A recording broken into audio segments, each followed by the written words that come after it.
हाँ जी, ये है क्वेश्चन नंबर 1 का 8th क्वेश्चन।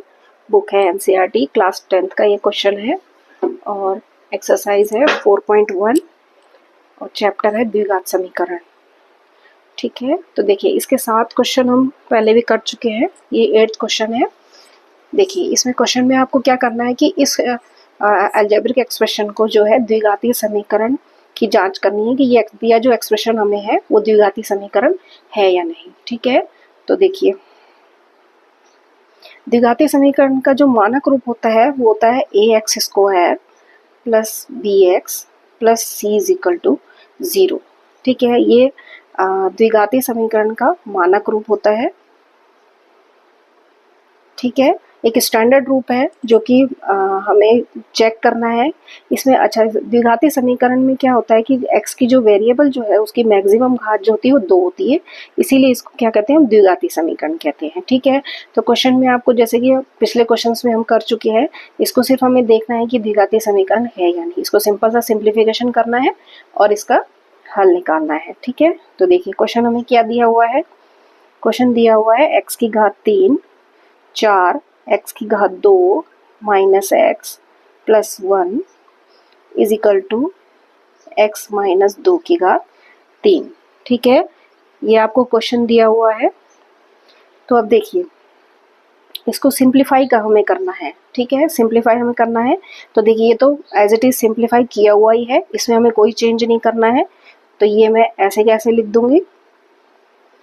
अब देखिए ये आपको एक इसमें एक आइडेंटिटी यूज करनी पड़ेगी जो हमने लास्ट ईयर 9th क्लास में पढ़ी है। तो यहाँ मैं बता देती हूँ आपको, एक आइडेंटिटी हमने पढ़ी है c प्लस डी का की ब्रैकेट में power Q power 3 c plus D power 3। इसका जब हम एक्सपेंड करते हैं, इसका जब हम खोलते हैं तो ये आता है c की घात 3 प्लस d की घात 3 प्लस 3 सी डी और ब्रैकेट c प्लस डी। ठीक है, ये इसका एक्सपेंडेड फॉर्म है। ये एक आइडेंटिटी है जो कि आपने पिछले साल पढ़ी है। इसको आइडेंटिटी के अलावा इसको हम हिंदी में सर्व समीका भी बोलते हैं।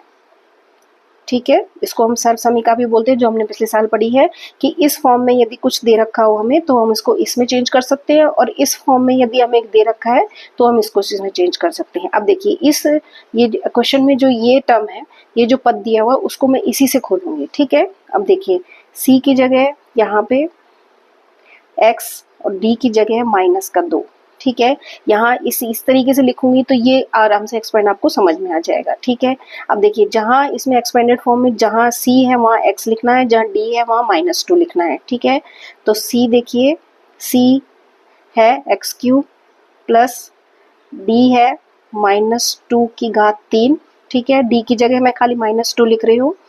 3 c की जगह x, d की जगह -2 को मैं ब्रैकेट में बंद कर रही हूँ, और c प्लस d की जगह आएगा x -2।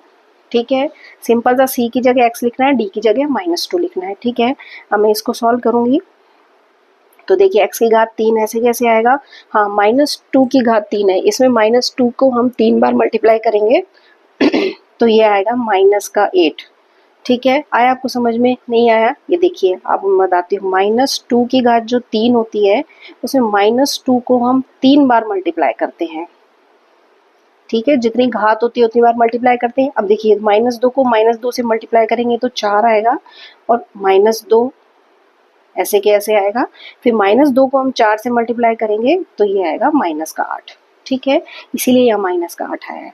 अब देखिए 3x को मैं पहले 2 से पहले ये गुना करूंगी, ब्रैकेट हम बाद में खोलेंगे, तो 3x को -2 से मल्टीप्लाई करेंगे तो पहले 3 को -2 से करेंगे तो आएगा -6x। ठीक है, ब्रैकेट ऐसा का ऐसा आएगा। अब नेक्स्ट स्टेप में हम ब्रैकेट खोलेंगे तो ये देखिए x की घात 3 ऐसे कैसे आएगा, -8 माइनस के 6x को x से मल्टीप्लाई करेंगे तो 6x स्क्वायर आएगा माइनस का, और अंदर का साइन फिर चेंज हो जाएगा। -6x को 2 से मल्टीप्लाई करूंगी, -2 से मल्टीप्लाई करना है तो 6 दूनी होता है 12 माइनस का x। ठीक है, अब ये इसकी जगह हम ये लिखेंगे। ठीक है, तो ये आएगा हमारे पास x की घात 3 -8 -6 x स्क्वायर प्लस 12x। ठीक है, ये अपन ने यहाँ पे सॉल्व किया था, उसी को मैंने इसकी जगह यहाँ पे लिख दिया है, यूज किसे, सर्वसंहिका का यूज करके। ठीक है, अब देखिए इस पूरे को मैं इधर पक्षांतरण कर लूंगी, इन जितने भी पद हैं उनको मैं इधर पक्षांतरण कर लूंगी और इधर ले आऊंगी। ठीक है, तो ये तो आपको पता ही है कि जब हम LHS से RHS की तरफ आते हैं या बाएं पक्ष से दाएं पक्ष से बाएं पक्ष की तरफ आएंगे तो इनके जो जितने भी साइन है वो चेंज हो जाएंगे।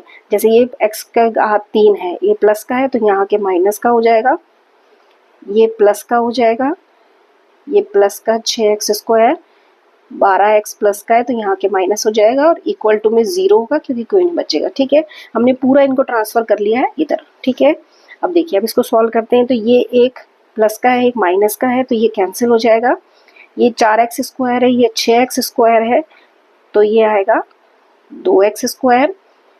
ठीक है, ये है माइनस का x और ये है माइनस का 12x तो दोनों प्लस हो जाएंगे, साइन माइनस का आएगा और 13x आएगा। ठीक है, ये एक है और ये 8 है तो ये 8 और 1 हो जाएगा 9 = 0।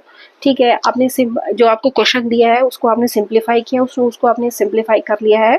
सिंप्लीफाई करने के बाद हम देखते हैं कि इसमें जो x की जो मैक्सिमम घात है, x की जो मैक्सिमम घात है वो 2 है। ठीक है, इससे हमें पता चल रहा है कि ये क्या है, द्विघाती समीकरण है, इसीलिए इसका आंसर आएगा हाँ, ये क्या है, एक द्विघातीय समीकरण है। ठीक है, आया आपको समझ में, सिंपल सा खोलना है, इसके सारे क्वेश्चन हो चुके हैं और इसका नोट्स यदि आपको चाहिए तो आप डिस्क्रिप्शन में जाकर शॉर्ट वीडियो का लिंक है वहाँ पर, उसको क्लिक करके देख लीजिए, प्लेलिस्ट का लिंक भी है वहाँ पर, वहाँ जाके आप चेक कर सकते हैं और शॉर्ट वीडियो में जाके नोट्स देख सकते हैं और प्लेलिस्ट पे जाकर के आप सारे क्वेश्चंस के आंसर्स देख सकते हैं। Okay, thank you.